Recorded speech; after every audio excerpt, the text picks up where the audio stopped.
Hi, I'm the Canadian cooking in the USA, eh? And today I'm going to show you how you can make something very special for Easter. I call this the He is Risen cake. And today, with my little helper, we're going to start making something special for upcoming St. Patrick's Day. Hence the little green, little pretty fringe on my sleepy friend. We're going to make something special for Easter coming up as well. So, in a minute, I'll show you what you're going to need and we can get started. We also have a special ingredient with a Canadian twist. My favorite beverage, Canada Dry. So we are going to be using, with that, we are going to follow the instructions along. But with the eggs, I am using a substitute. I am using quail eggs, 18 of them. Talk about shrinkflation. I'm going to crack these using a little quail cutter, and I'll just do that now and be right back. All right, we have our dry ingredient, the cake mix. To it, we are going to add our 1/2 cup vegetable oil, our 1 cup Canada Dry ginger ale, and our 3 egg equivalent. Okay, so now we're adding the egg. That's a lot of egg. I'd rather have a little more egg going into my cake than less. Now we'll just combine all that together and I'll show you the next. Portion some of this 3 ways into 3 little containers and then add some food coloring such as neon purple, neon green, and neon orange. And my goal is to make something that celebrates the Easter Sunday or Resurrection Day. Hence, we're making like a He is Risen cake. This is something that I'm making special for the occasion. All right, so I'm going to go ahead and pour a little into each of my bowls. So a little bit there, a little bit in this one, a little bit in this one. Doesn't have to be equal, I'm eyeballing it here. This little bowl is a smaller one than the other, so it's hard to tell. But I'm just going to divvy it up. Sure, I'll put a little more. Okay. And I'll leave some plain just to put on the top.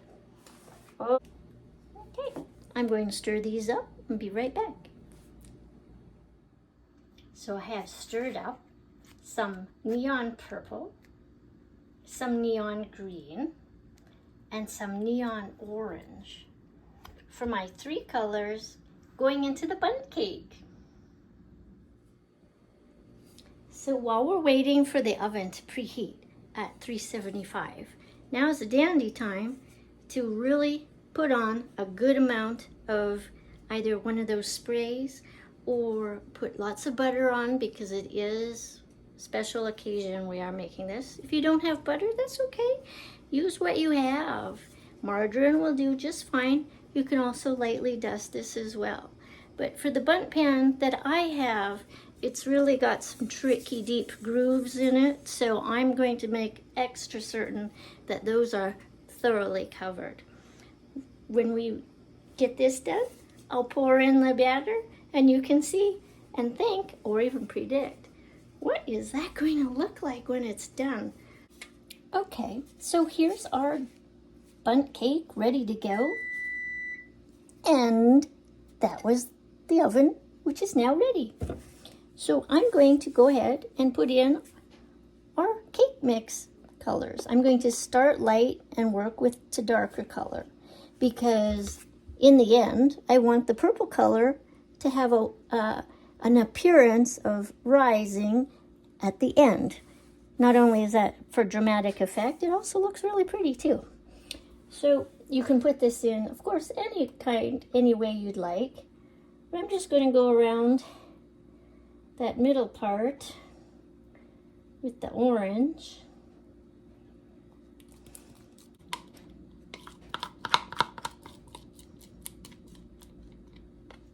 All right, so there's the orange. Then I shall add the green. Look how pretty that is. That's like the color of pistachio nuts. All right, so the green, I'm going to kind of put in places. So I'll put a little green there. You can be creative with this, or you could put it in stripes. Okay, put a little bit more on. Doesn't have to be perfect.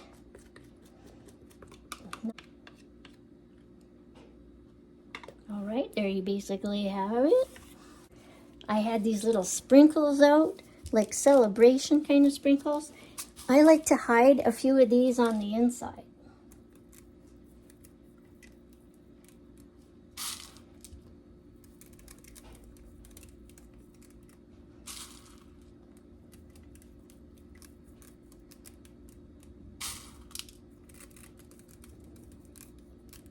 Not a whole lot, but just a few.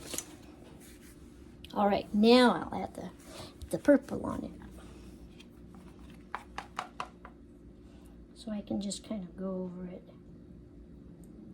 around the edge.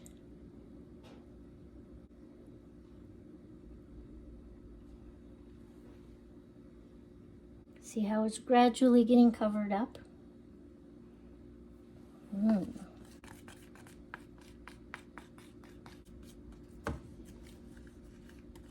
There.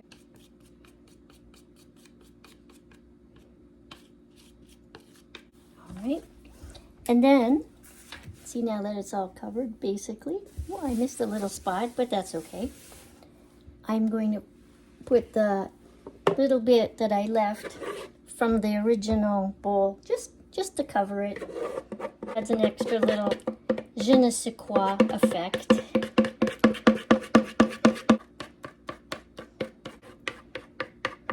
Okay.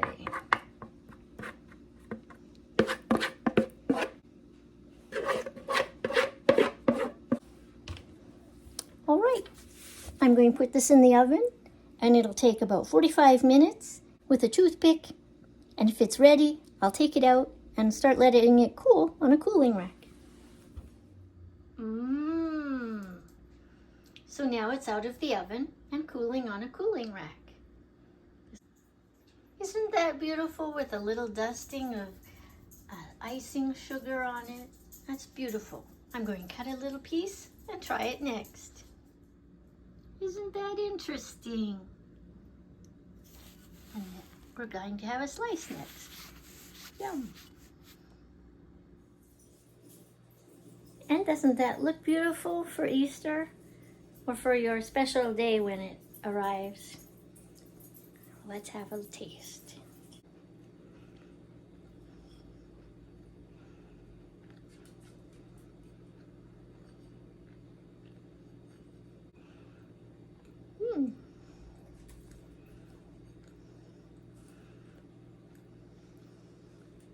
I think next time I make this, I might actually add a can of fruit cocktail and experiment some more.